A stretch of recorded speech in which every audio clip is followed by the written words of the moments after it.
So let me begin. So as I was stating earlier, good afternoon, everyone. My name is Alexandra Sinatus, and I am the Assistant Director for Programming and Public Engagement at the UF Center for Humanities in the Public Sphere. I would like to thank you for coming to Conversation in Neighborhood second event, a public humanities series that draws parallels between music, genres, and geographic location. Throughout this series, we will bring artists, community members, and humanities scholars to help us answer this question: how do people make music? Where do artists find their inspirations? What will do songs play in our lives? What do we expect of music? Before we get started, I would like to know who you are and where you're coming from. If you could say this in the chat box, I would really appreciate it.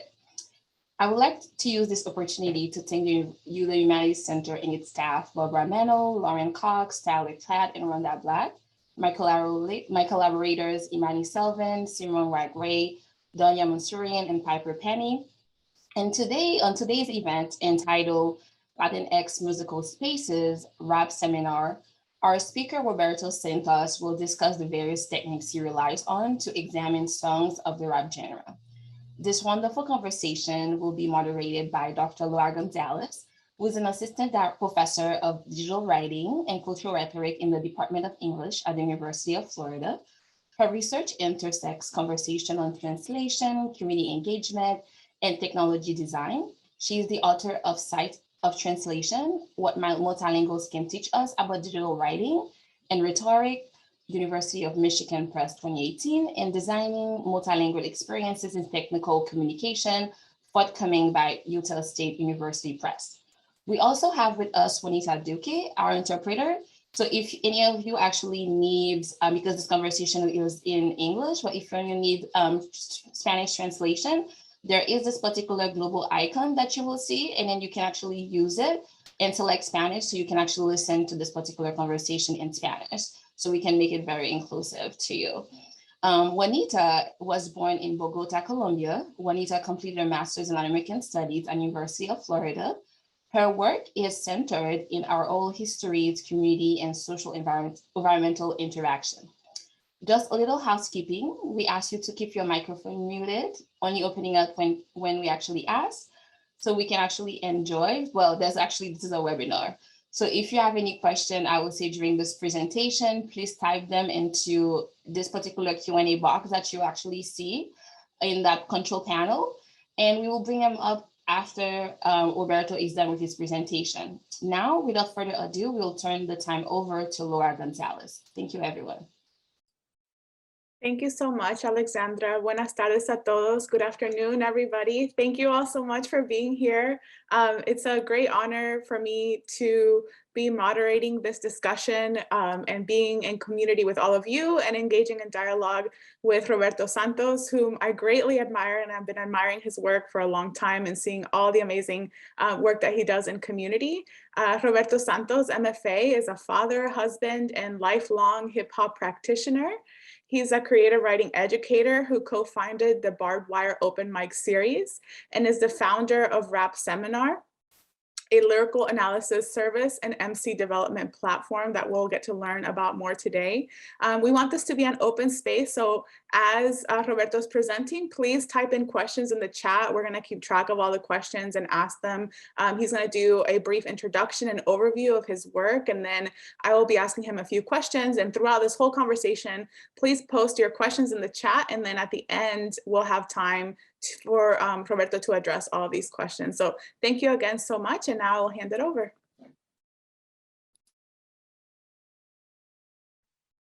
Hey everybody, how's everyone doing today?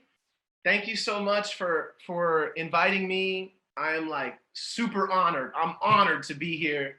Highlight of my month for sure, maybe my year right now. But it's really an honor to be here.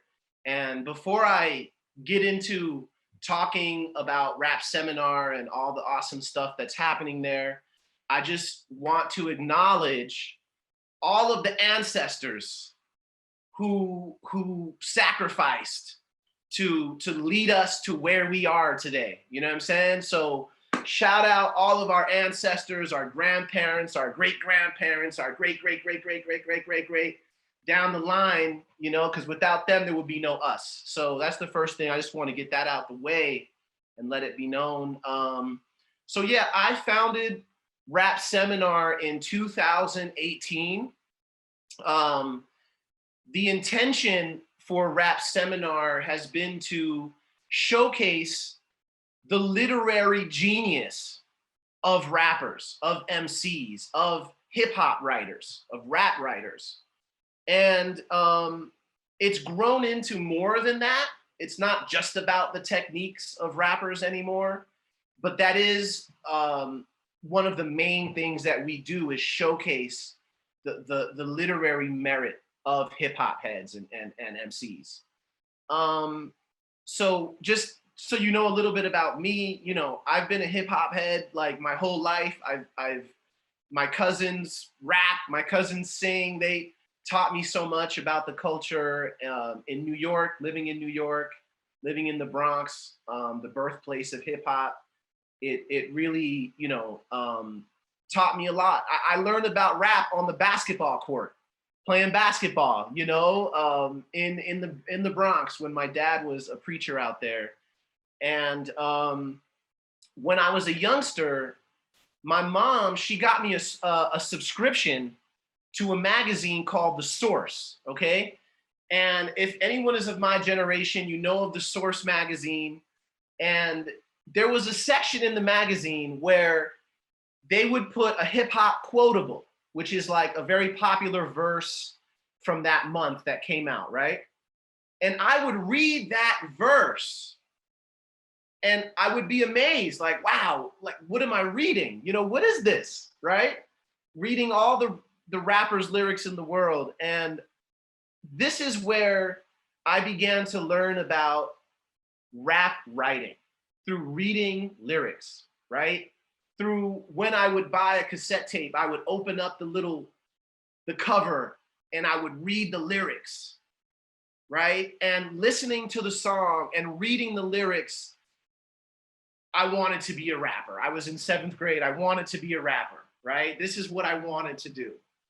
And so this introduction to writing through hip hop music is something that changed my life forever. You know, I think my mom knew that I was kind of a knucklehead at heart and I didn't like to do schoolwork. I didn't like to read the book they gave me. So she knew I liked hip hop. She got me a hip hop magazine subscription and she tricked me into reading. She tricked me into wanting to know about lyrics and writing and all of these things. And so it set the tone for what would be the rest of my life so far. You know, I got into college, I studied English. I was able to go through and get a master's of fine arts in creative writing. And the whole time I was still listening to hip hop. I was still doing my hip hop thing. One thing led to another. I became a college professor. It wasn't the thing I wanted to do the most, but it just kind of fell into my lap. I taught hip hop as a college professor. I snuck in the hip hop songs in the creative writing classes. And from there, you know, I became tenured, taught literature, did a lot of things in the academic realm until I realized that it wasn't where my heart is. My heart is in hip hop culture.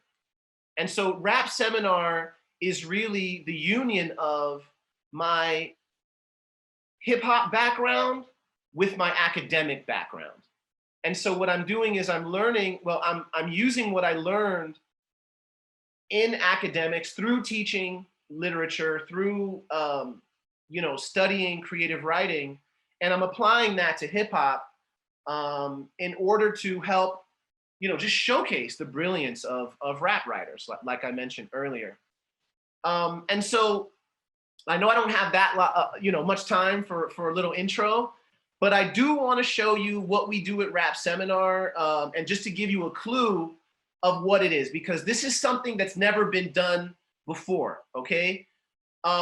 What we specialize in is rap stats. So we generate what we call rap stats, okay? athletes know their stats, right? If you play baseball, you know how many balls you hit, right? If you know how many home runs you got. If you're a basketball player, you know how many points per game, right? You know how many free throws you made, right? Rappers have never had this before. We've never had stats that tells us where we are, right? And so this is what Rap Seminar does. This is how we started, was stats, rap stats, okay? And I don't want to push the idea of competition in hip hop because I think there's already enough competition, but there is this age-old debate of who is the best, right? Who is the most lyrical? Who is the most metaphorical? Who has the most bars? Who has the most rhymes, so to speak? These things are all quantifiable. You can quantify these things. So I don't want to compare rappers, but if you wanted to, you could go to Rap Seminar and compare how many rhymes does this person have compared to this person, right? It's a big world, and maybe how many rhymes someone has doesn't matter, right? But rhyming matters, right? Now, we don't just celebrate one thing. At Rap Seminar, you could come in and see, okay, maybe rhyming isn't the most important, but they also have all these literary techniques. Look at all these images on top of all the rhymes. So it's a really good way to kind of see a big picture of what MCs are doing with their writing. And it's a great way for rappers to know, what do they do the most? What do they do? What do they favor? What techniques do they favor? And then what do they do the least? So if I'm a rapper, I have my stats. I know where I can uplift my game now. I know where I can take things to the next level that maybe I wasn't doing it before. So just real quick, I do want to give you a quick tour of how we code lyrics at Rap Seminar, okay? And stop me if I am going too far or if I'm saying too much, okay? You're good. All right, good. So I really want to, I didn't mean to do that. Okay, I'm going to share my screen, and I really want to show you all this amazing interface, this coding system that was created for me, custom, okay? So basically what we do is a rapper will submit their lyrics to our website, and once I get those lyrics, I upload it into my interface, which was created by a good friend of mine who is a computer genius. We sat together for a summer, and I told him and showed him my analysis techniques and methods. And I don't know how he did it, but he took all that information and he created this interface that you see now. So at Rap Seminar, we can code for alliterations, allusions, anaphora, chiasmus, multisyllable rhymes, entendres, epistrophe, homophones, hyperbole, imagery, all types of rhymes, polyptoton, polysemy. These are all techniques that rappers use that we don't always realize they're using, okay? So what we do at Rap Seminar is we listen to the song, we read the lyrics, and we tally everything that is happening. So for example, if we're looking at Bad Bunny, okay? A lot of my people love Bad Bunny, one of the most popular reggaeton artists in the world. I can't lie, my emphasis is in hip hop, but as a Latino, as a Dominican, you know, as a Latinx, you know what I'm saying? I always will tap into what my reggaeton brothers and sisters are doing, you know, and pay respect to them. So I wanted to look at these lyrics from Bad Bunny, from his song called Yoanangui. And this is a place in Japan, by the way, Yoanangui. Yoanangui. I don't know, it's tricky to pronounce. It's a place in Japan. He's saying, I'll go all the way there for you, right? For his lady or his lover, right? I'll go all the way to Japan for you. So I get the lyrics. What do? The first thing I do is I like to look at their rhymes. And so what I'll do is I'll select internal rhyme or end rhyme. Let's start with the end rhymes. All my poets in the house know what end rhymes are. And I'm listening to the song and I'm reading the lyrics. So I'm noticing they have mas, vas. Okay, that rhymes, that's one rhyme. So I save it, okay? And as you can see, it's counting my rhyme scheme. So now it says one right here, right? So then I go to my second scheme. Debo a cuando bebo. Okay, so A, I don't count. I'm gonna say debo, bebo, pelo, vuelo, llego.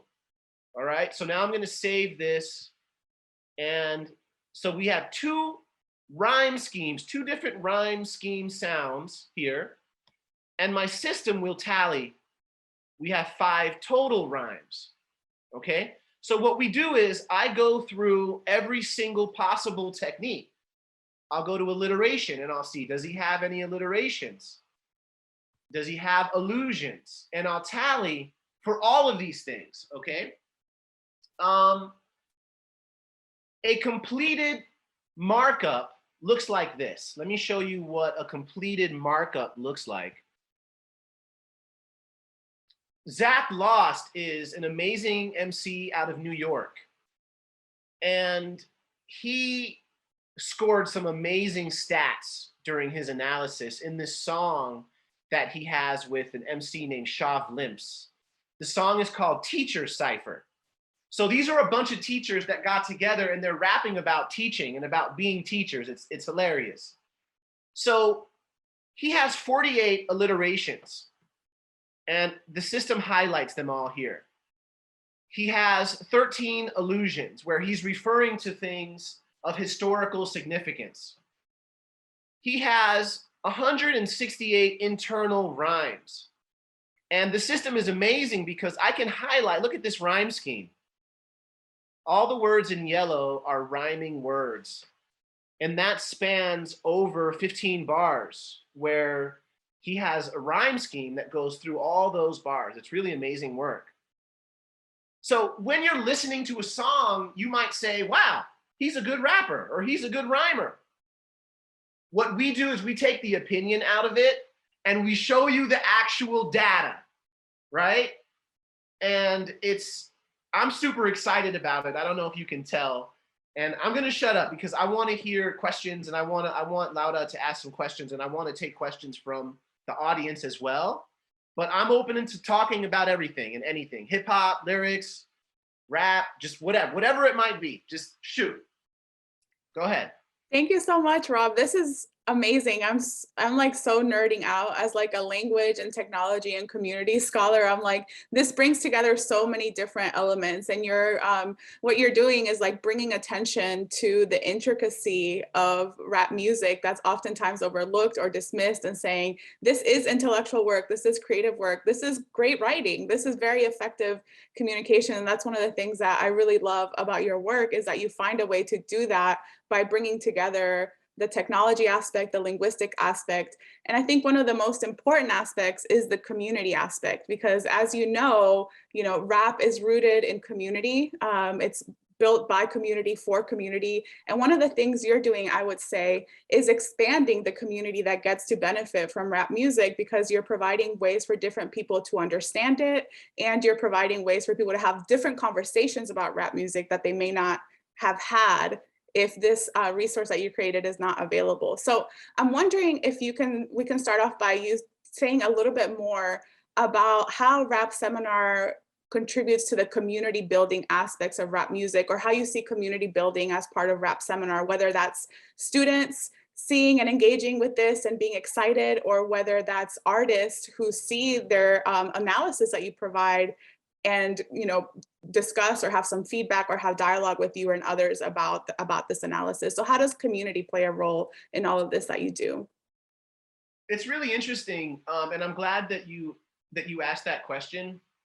When I first started it, I really wasn't thinking about community. I was thinking about We need rap stats. I need to know how many rhymes, right? But the thing is that has created community, because there are so many people out there who want this information, but it's not available. They don't know where to find it, right?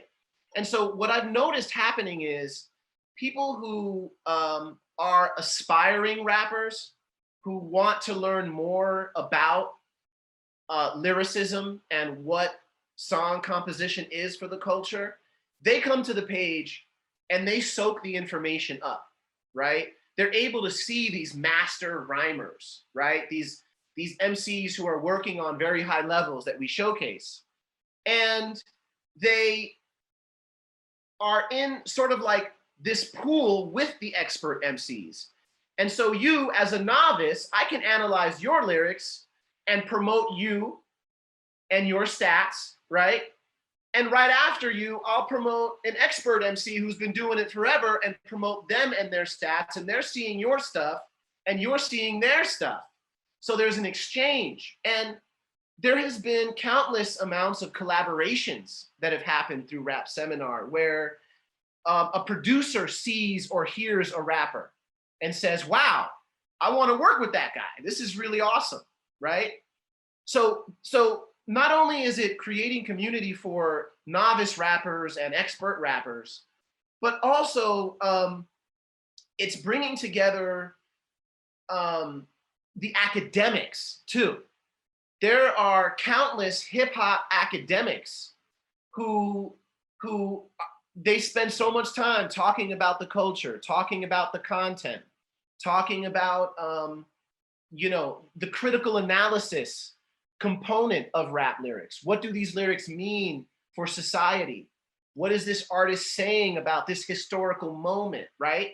So we can now have those conversations and pair it with, well, look, I coded it, and look at all the times this rapper mentions struggle.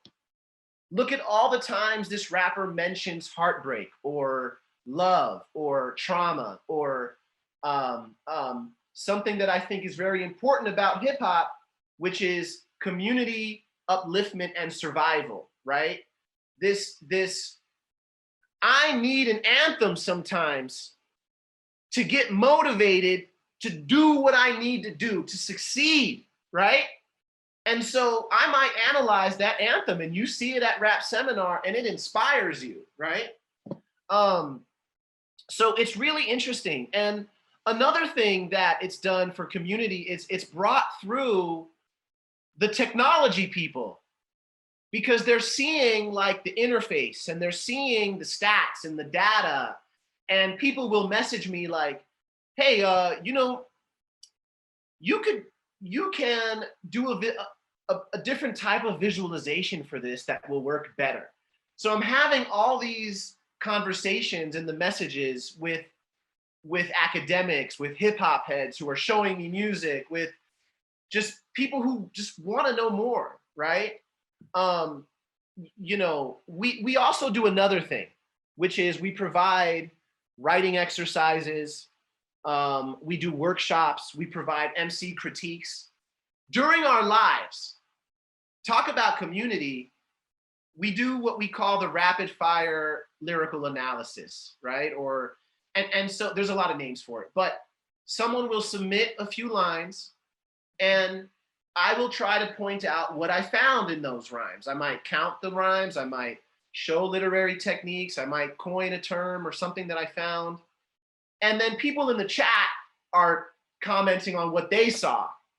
So we're always promoting, and that was a big answer to a short question. But yeah, community is a big part of it. It's a really big question, actually, because there are so many different parts of it. And one of the things I love that you said in your answer was that sometimes communities need an anthem, something to amp us up, something to kind of a different way of expressing the different types of struggles that people have.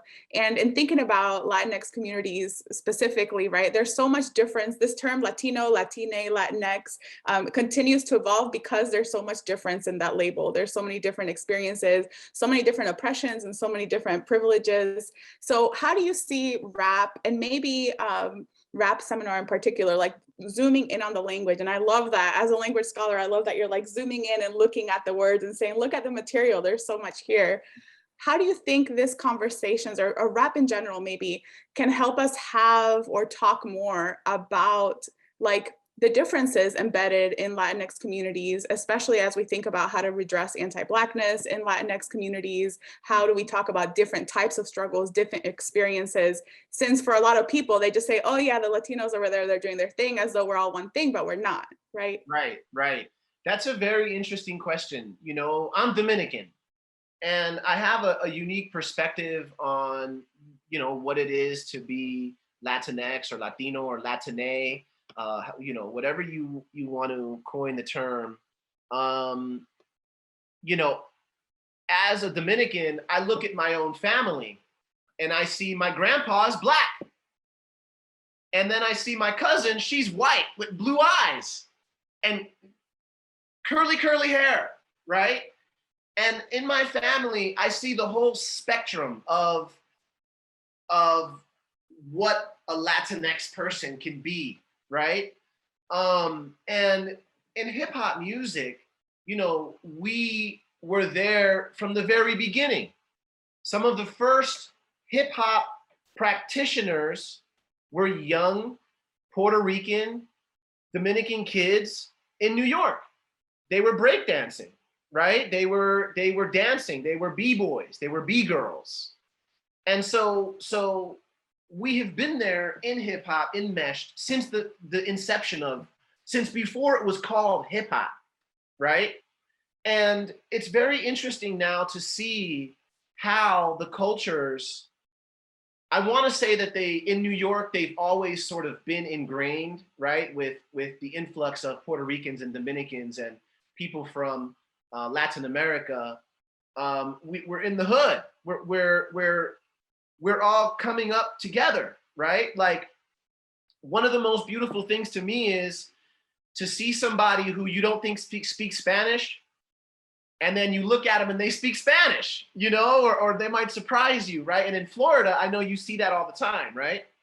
And so when I analyze lyrics, one of my favorite rappers, his name is este. And he's a Dominican rapper from Rhode Island, okay? He uses Spanglish. So his rhymes are like, yo, me metí en una yola, I'm here at the da-da-da-da, and he's rapping in English and Spanish, but it's very Dominican Spanish, right? We know that there's so many different types of Spanish out there, right? And so there are so many people who are not Dominican, who are just hip hop heads, who appreciate this rapper. So if I'm not Dominican, I don't speak Spanish, I'm listening to this Dominican dude all day. And I'm here like, yo, en mi yola, or whatever, like saying Dominican slang. It's one of the most beautiful ways that we can really learn about other cultures, is through hearing their stories in the music. Right? So if I'm listening to an artist who is white or whatever from wherever, their lyrics are going to be a little portal into their world, right? If I'm listening to a Puerto Rican reggaeton artist, whatever they're saying is going to give me a view into what they are experiencing, what is going on in that community. But it's a beautiful way to, you know, to have us come together, you know, and see that there are more similarities than differences. One of the big similarities I see across cultures through hip hop is struggle and the desire to make it out of the struggle. That's something that I think overlaps a lot of what I hear in the songs that I've been analyzing. Thank you so much for that. I think that's such a powerful point, that by listening to other stories, we can learn about them more. Yeah, go ahead. One more thing. Yeah. I had an artist from Iran. Her name is Alexi. She submitted lyrics in Farsi. I can't even read Farsi, but she did the phonetic translation for me. And I was able to read the sounds so I could count her rhymes. She translated the lyrics in English so I could see her metaphors and all that. So now we have people here in the US reading an analysis about a rapper in Iran rapping about her struggles. It's illegal to sing in Iran as a woman. So she is actually risking her life as a rapper. I would have never known about that had there not been a rap seminar, right? And my followers would have never known.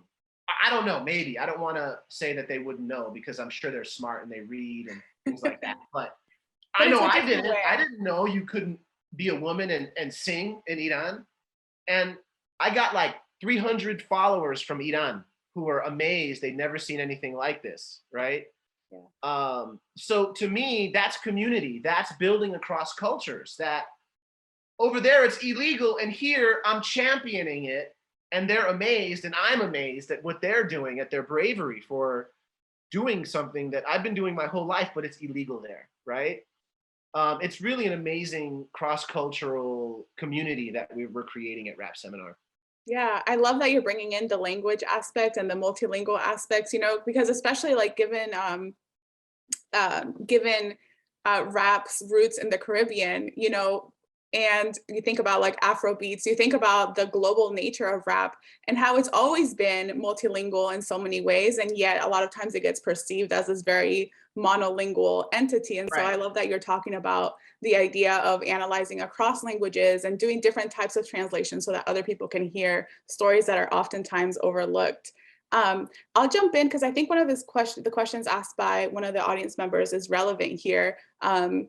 So Victor asked, do more melodic artists like Bad Bunny require a different set of stats? So have you seen like the need for different types of stats come up, especially as like the bank of submissions gets expanded? Right, yeah, definitely. As I said before, I started with underground, very lyrical rap, right? With artists like Bad Bunny, who can be very lyrical, and I listen to his music where he's rapping, like he's really, the stuff that we hear of his more commonly is melodic, it's popular music. It is in the reggaeton genre, but it's still very commercial, popular music. I don't think the lyrics are meant to be overly complicated. So while for someone like Este, who's a lyrical Dominican rapper, I might tally his rhymes. On the other hand, for someone like Bad Bunny, I might tally his flow changes. When does he change his flow? How many times does he change his flow? Because that's a little different when you're harmonizing and you're trying to do that, right? With Bad Bunny, I might not look for all the metaphors and stuff. Those might not be there. Maybe I'll look for imagery instead. Maybe I'll look for ideas like content, like what is he saying about women in his song? Is he celebrating them? Or is he saying women should be here to serve men, right? Is he disrespecting women? I can look at themes. What is he saying about money, about finance, about social class? I can tally for all of that stuff and find information. So with our system, we can look for a lot of different things dependent on what type of artist it is and depending on what that artist wants me to look for, right? Not everybody cares about rhymes. Sometimes they just want to see, hey, do I have metaphors, right? Or similes or whatever. Thank you so much. Victor, that's my man. I love Victor. He's such a great person. Thank you so much for hooking this up, Victor. Thumbs up. We had another question come in from the audience who said, I love how you're elevating what is considered street art and showing the literary elements that are native to it. So how is this research helping the artists? I know you talked a lot about underground artists and highlighting them. How is this research helping the artists who are starting and might not understand the literary elements that you are sharing? Interesting. That first part about street art and the idea of elevating street art, when you think about art, isn't it all from the streets? Isn't street art the art, right? Like if you think about popular culture, it starts from the streets, right? And then later on, people start to, maybe they notice, right? If you look at the inception of hip hop itself, there's nothing more street than how hip hop started, right? In the poverty-stricken Bronx with little kids spinning on boxes, right? On you know, and people who have no voice tagging their name on government property, on trains, on signs, right? Look at the popular artists today, the Bankskys and those Banksy sold art in galleries for like millions of dollars and stuff. He's a street artist, right? So in a lot of ways, I don't feel that I'm trying to like say, hey, here's some music from the street and I want to show people who aren't from the street how great it is, which is something that is happening. But I want us to get out of the mind frame that the only writers are, and forgive me, okay? I want us to get out of the mind frame that the only literary writers or people with literary merit are the Shakespeares of the world, are the European, forgive me, okay? No, that's fine. There's more writers who are literary than dead white men from Europe, right? I would even go as far as to say that many of our contemporary writers of color, if we're looking at technique, literary technique, that they go beyond the Shakespeares, that they are on par at least with the William Blakes and the whoever else is being taught in the classroom, right? And I don't want to be controversial, but I can show you things that they're doing that is very high level, right? Not only are they doing the literary stuff, the poetry stuff that those writers did, but they also have the performance musical component where you have to lay it down in with the beat, right? And perform on, there's so many different aspects that poets don't have to worry about usually, right? But continue. I don't know if I got to the second part of that question, which was the street, uplift artists from the streets. Oh, so yes, there are rappers, for example, there's a rapper named Killy Shoot. He's from Massachusetts. He was rhyming in couplets for 32 lines or 32 bars, A, B, A, B, A, B, the whole time. And I said, Killy Shoot, do you know you're rapping in couplets? And he was like, yo, I never knew I was doing that. But he's doing it, right? So I'm not teaching them something new. I'm just saying, here's something you've been doing. It's called something. And now you know the name of it. Now you could do it on purpose, right? You can say, no, I'm not going to do this, or yes, I am, right? And it's crazy. It's just so much fun. There's so much to get into. I love that, because what you're doing, and we were talking about this a little bit before the webinar got started, but what you're doing is kind of flipping something that's oftentimes used to further marginalize communities of color, data, technology. I'm analyzing what you do to tell you what you're not doing. You're doing the opposite. You're saying, I'm analyzing what you do to highlight that what you're doing is actually very complex and very innovative and very intellectual, and is actually, you know, if you're going to actually measure it, which you do, better or stronger than the things that often get upheld as like the standard, right? So I love that you're doing that's what you're bringing attention to. I have other questions, but I saw that somebody, John Kennedy, had a hand up. I don't know, John, if you want to ask your question or if you want to type in the chat or however you want to do it. And if there are other questions, please go ahead and type them in the chat and we can start addressing them and answering them. John, do you want to ask your question?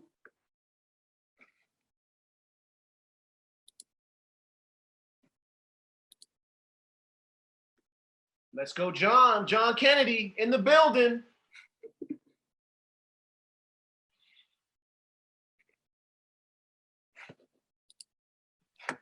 Okay. He just wanted to say hi, I think. Maybe he just wanted to say hi. But John, if you think of your question and you want to unmute or you want to type in the chat, please feel free. Anybody else who wants to ask a question, please do so. We have some time and want to engage more of this discussion. So I'll just throw in another one at you while we're waiting. So at UF, we were talking about this earlier too. There's this big push, right, for AI and technology. And it always, like, the technology science people and the humanities people are, a lot of times we're put up against each other, right? As though there aren't people who do both. And so one of the things I love about the tool that you've created and about the community that you've built around it is that you use the best of the technologists with the best of the human potential and bring us something new. What has that journey been like for you, combining the technology with the human aspects of analyzing lyrics? Are there things that are challenging, things that you learned throughout the process, things that you want to do in the future to expand the analysis and the collaboration between the technology and the humanistic analysis? Yeah, thank you. Yeah, it's been really fun trying to figure out how to use technology to make my job easier while maintaining the quality of what I'm doing, right? Because the system that I have is not automated. It's not AI or anything like that. It's an interface that the human mind needs to use as a tool to identify the techniques, right?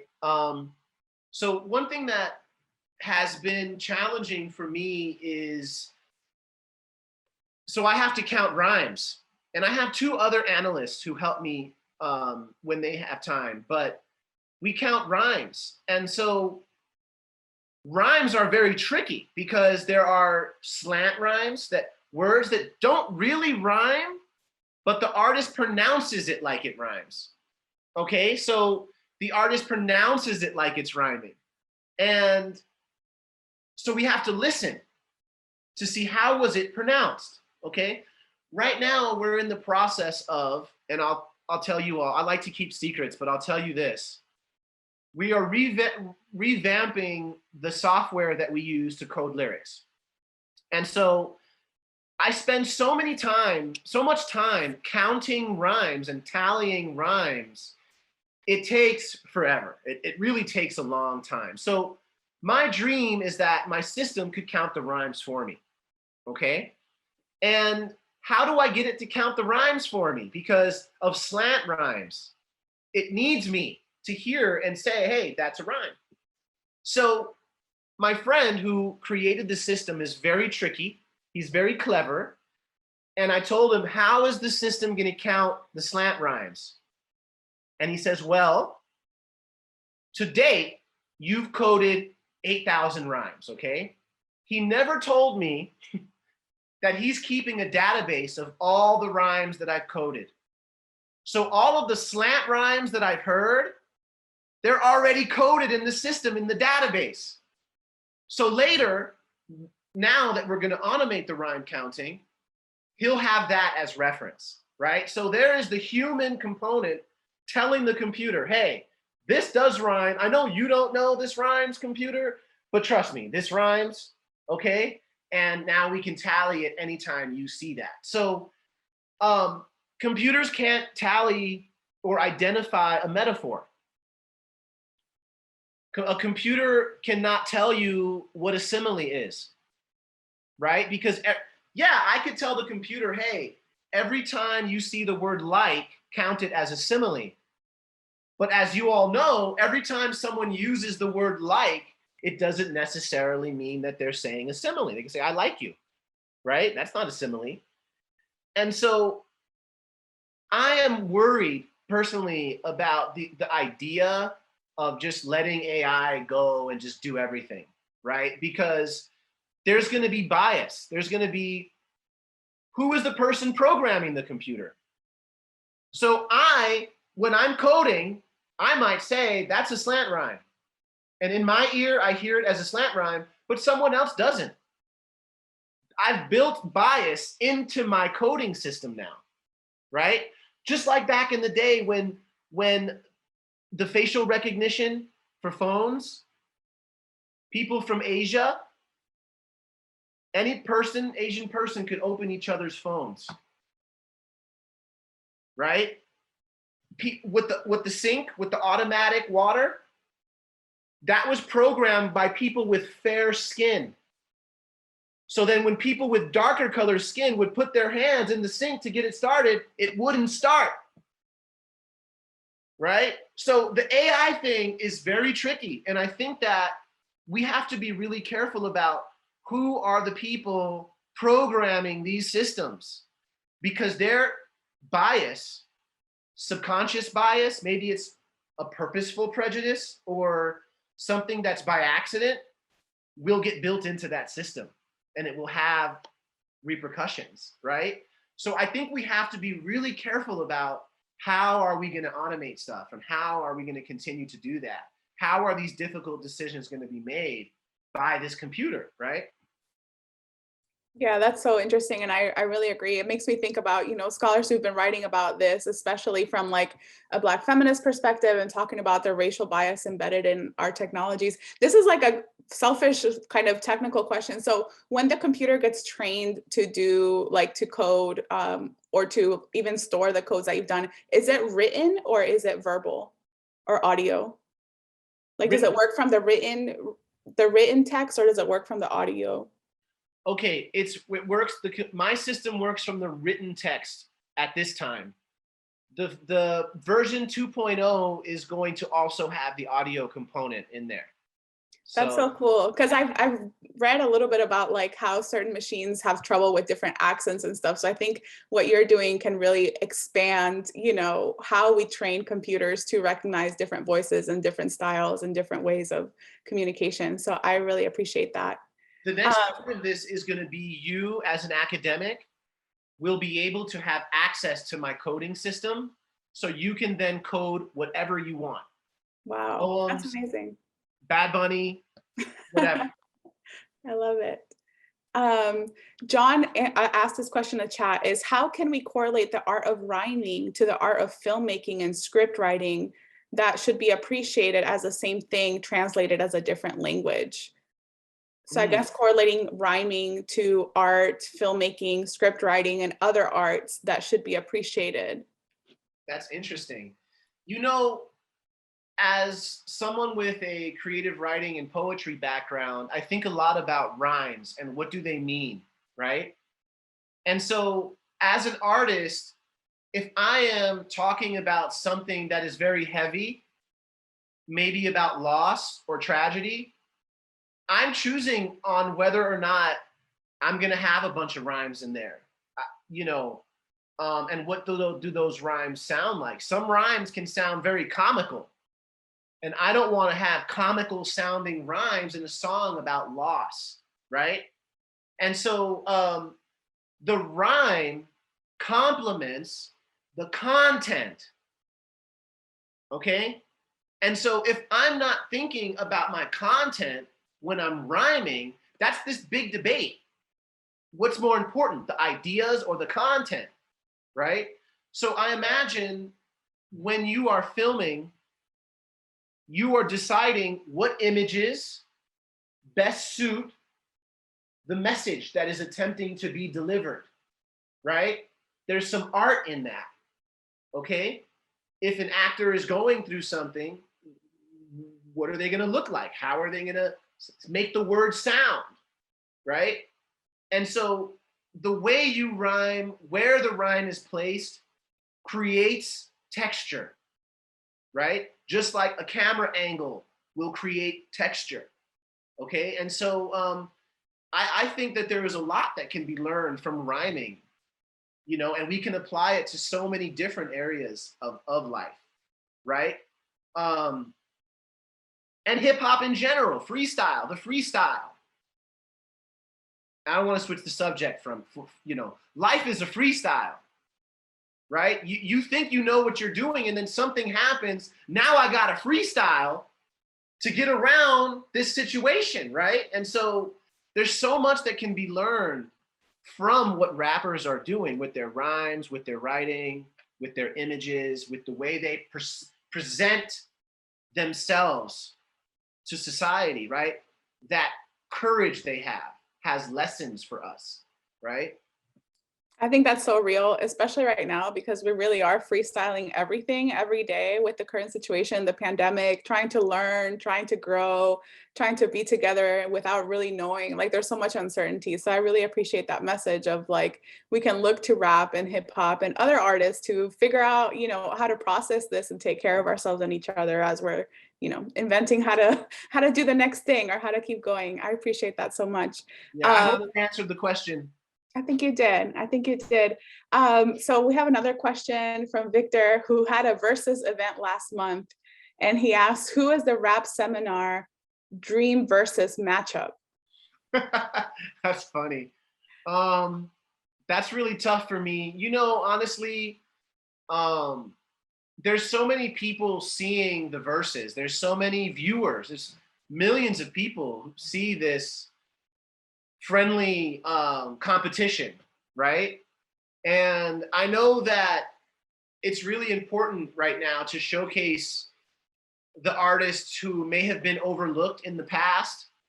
I would like to see a versus that showcases the unknown artists, the underground artists, who haven't had a chance for any real recognition at all.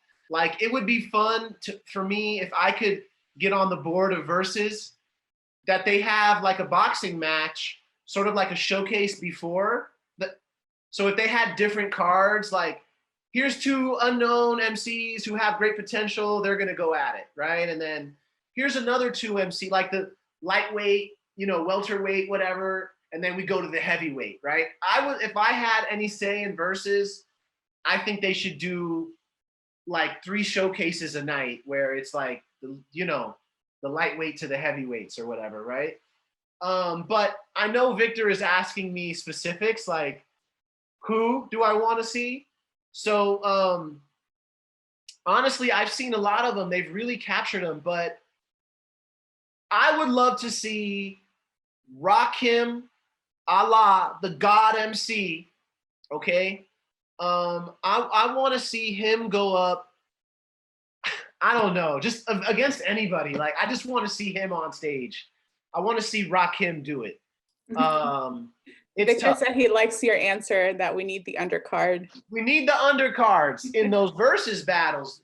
And if they don't do it, I'm going to have to do it at Rap Seminar. We're going to have, it's going to be called Undercard Versus. And it's going to start right before theirs. I love it. I love it. Sign me up. Yeah, we're going to do that. And start on time. Just kidding. So Tyler had asked about how many people does Rap Seminar serve and how do you hope to expand and continue growing? And you just gave us some ideas. We planned a versus, so that's good. But what else? What else do you hope to expand? So, you know, it's really tricky, this thing. I feel that if there was a way to just text message every single person on earth, all the hip hop heads would just find it and love Rap Seminar, because I know that we're looking for it, because I've been looking for it. So the issue for me is the marketing.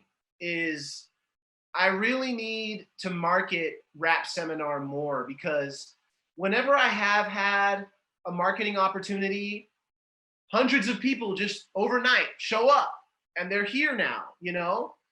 But without that, it's just really difficult to get the word out with so much saturation of information out here in the world, you know? Yeah. And so that's an area that I'm really going to be developing in the future, is how do we just let people know that we're here? And there was another part to that. What are we going to look for and what are we going to try and do in the future? How many people are we serving? So, you know, it's not moving fast enough for me. You know, right now we have close to 5,000 followers at Rap Seminar. And then on my personal page, which is kind of like an extension of Rap Seminar, really, it's another, you know, couple thousand. But I'm really going to be pushing the marketing right now, that the advertisements, and just really trying to get the brand out there a lot more. I want to expand our merchandise. We have a website, it's rapseminar.com. where you can order hats like this lyrically minded hat right here. You can order a lyrical analysis if you hit one of the tabs. And there's a lot of expansion that I want to happen. We tried this year for the first time ever to publish artists. We published one rapper, his name is Bison. We dropped his album, it came out, and we did have some success with the album. I think it's the best album out this year, but it's called Bison's Revenge. It's on all the streaming platforms if you want to check that out. So we're getting into artist development. We're coaching artists when it comes to writing, helping artists think about the literary techniques that they're using through our live streams on Tuesdays at 8. And I'm just really looking to connect more with artists and help them in any way that I can, whether it's planning releases, planning album drops, planning, song releases, or just helping with the writing and stuff like that. Yeah, thank you so much. And now I'm glad, thank you so much for sharing with all of us so that we can also continue to support you and share and promote the amazing work that you're doing. I know I personally am looking forward to using Rap Seminar in my classes and my department and community events. So I appreciate you getting the word out and being so generous with your time and answering everybody's questions. So thank you so much. I think Alexandra is going to come back for some final announcements. Thank you again, Rob. This was great. I did want to show you a sample of the final product, which is a video that we put together with everything. But maybe we should say, feel free to go to our Instagram page or our YouTube channel, and you can see the awesome videos that we make for rappers when they hire us to analyze their lyrics. I'm going to put those in the chat right now so that would be great. See them as well. All right. I would say thank you, everyone, for joining us today. So we really appreciate, I will say, this conversation that Laura had with Roberto. So we learned so much about not only Rap Seminar, but what that particular company does. But at the same time, one thing I think that's kind of like the gist of that particular conversation is the literacy component, where there's different ways people can actually learn. And sometimes we have to meet people where they are. So I think that's one of the things that I think the company that you currently have, what you're trying to do with Rap Seminar is what it's trying to do, because someone who's interested in rap, there's so many ways you can actually learn about literacy terms, like writing terms, that sometimes you don't even think about. So I think this is one of the beauty. And I think this is what we're trying to do with Conversation and Nevertheless about music, so we can think about how people think about music, create music, and try to provide a different perspective to different groups of people through their work. So that's why I'm definitely happy to have you. And on that note, I will also say thank you to Laura for moderating the conversation. We really appreciate it. I think you did such a wonderful job, and thank you everyone for attending it. Today is a Saturday, and I know there's a lot of events happening in Gainesville, including, I would say, book sales. So thank you so much for tuning in and joining us. And on that note, I want to invite everybody to come to our next event, which is scheduled in November, and it's going to be about sites of transformation. So where we're going to have Native artists will talk about their experience in their work. So please tune in, sign up for our newsletter. And if you have any other questions, yes, please email me. So on that note, thank you so much for tuning in, and thank you as well to Juanita for interpreting today's session. And I hope seeing you next month. Thank you so much. Thank you.